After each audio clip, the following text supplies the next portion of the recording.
The night was heavier than usual, thick with a silence that seemed to hum in the air.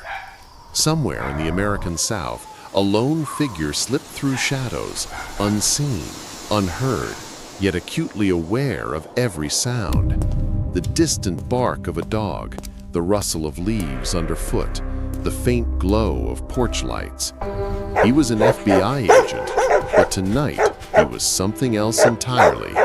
A stranger, an intruder, one of very few men who had ever dared to step inside the world of the Ku Klux Klan. To understand the enormity of what he was about to undertake, you must first understand the Klan itself. For over a century, it had survived by fear, secrecy, and ritual. Crosses burned in the night sky, hoods masking faces and identities, whispered threats at town halls and barbershops alike. Its power was psychological, spiritual even, an invisible grip on communities where the law sometimes seemed powerless to intervene. Within this shadowed world, trust was currency, suspicion was armor, and one misstep could mean death. Our story begins not with the agent's name, but with his decision. Trained in law enforcement, yet untested in the subtle, dangerous art of infiltration, he volunteered for a mission that would change him forever. He wasn't a hero in the classic sense. He was a human being, carrying doubts, fears, and an awareness that his every move could cost lives, not just his own, but those of innocent people he hoped to protect. The first meetings were brief, tense, almost ceremonial. In a dimly lit room, hooded men murmured greetings, handshakes hidden beneath the folds of their robes.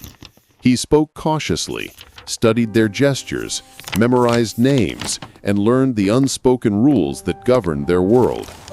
Every word, every movement had to feel authentic, or suspicion would descend like a predator. Months passed.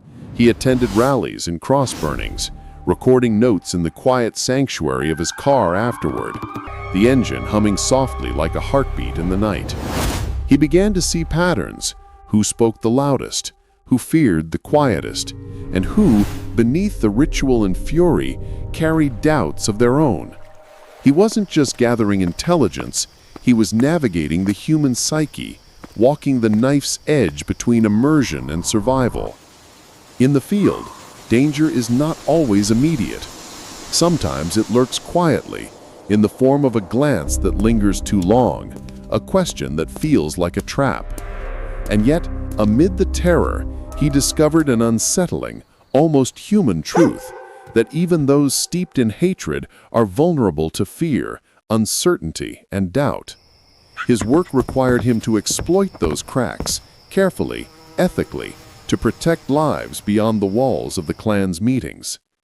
There were nights when he could not sleep, nights when the faces of those he deceived haunted him, and the weight of secrecy pressed against his chest.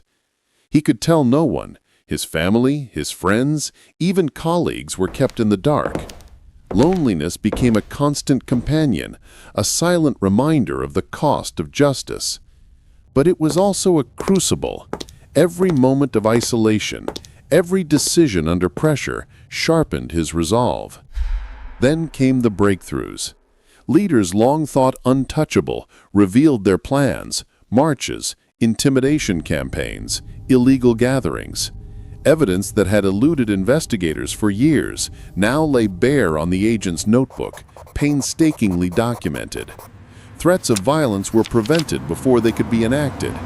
Communities that had lived under fear began to breathe a little easier. And yet, even in triumph, he felt the paradox of his mission. The necessity of deception weighed heavily against the lives saved. Experts who study extremist groups say infiltration is a delicate dance. Too much visibility, and the agent is exposed. Too little, and the operation falters. The Klan's world is a mirror of human extremes, a fusion of ritual, belief, and fear, where identity and ideology intertwine in dangerous ways. Understanding that world requires more than courage. It requires empathy, perception, and the ability to navigate moral ambiguity with care.